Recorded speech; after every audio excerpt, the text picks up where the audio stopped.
Magandang umaga mga ka-happy hour. Narito ang mga balita para sa MBC TV Network News Update 9 AM edition. Report ng ICI, pag-aaralan pa ni PBBM. Pag-aaralan at babasahin pa ni Pangulong Ferdinand Marcos Jr. ang accomplishment report na isinumite ng Independent Commission for Infrastructure. Ayon kay Palace Press Officer Claire Castro, natanggap na ng Office of the President ang report sa pamamagitan ng Office of the Executive Secretary. Sinabi ni Castro, pag-aaralang mabuti ng Pangulo ang resulta ng naging trabaho ng ICI na binuo para imbestigahan ang maanumalyang flood control projects. Nabatid na kabilang sa nilalaman ng 125-day accomplishment report ng ICI ang 9 na referral sa Office of the Ombudsman para sa 65 individual na sangkot sa maanumalyang flood control projects. Hindi naman masabi ni Castro kung nagkausap na sina Pangulong Marcos at ICI Chairman Andres Reyes. Una nang sinabi ng palasyo, na ipinauubaya ng Pangulo ang kapalaran ng ICI sa pagdedesisyon ng mismong komisyon, dahil sa pagiging independent body nito.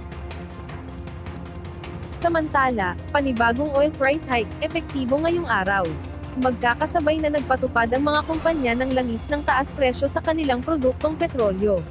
Kaninang alas 6 ng umaga, nang ipinatupad ang dagdag na magkahiwalay na 60 centavos sa kada litro ng gasolina at kerosene, mayroon ding piso na dagdag sa kada litro ng diesel. Ito na ang pangalawang sunod na pagtaas sa produktong langis ngayong buwan ng Pebrero. Isa sa mga dahilan na nakita ng Department of Energy ng pagtaas ng produktong langis ay ang tensyon sa pagitan ng US at Iran, matapos ang naganap na kilos protesta doon. At yan ang mga balita para sa MBC TV Network News Update 9 AM edition. Abangan ang mga susunod na balitaan mamaya, para sa 10 AM edition.